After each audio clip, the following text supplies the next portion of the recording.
পুরুষ ধ্বংস হবার ৬টি কারণ। ১.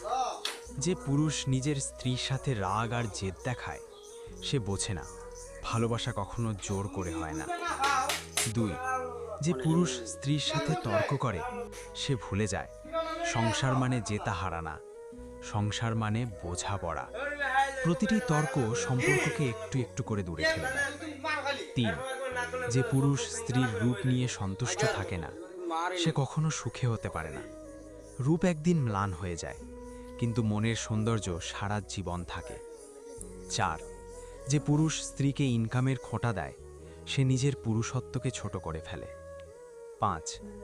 যে পুরুষ সংসারের দায়িত্বকে অবহেলা করে, সে ধীরে ধীরে নিজের সম্মান হারায়। দায়িত্ব একজন পুরুষকে সত্যিকারের পুরুষ বানায়। ৬. আর যে পুরুষ স্ত্রী থাকার পরও একাধিক প্রেম করে, সে শুধু স্ত্রী নয়,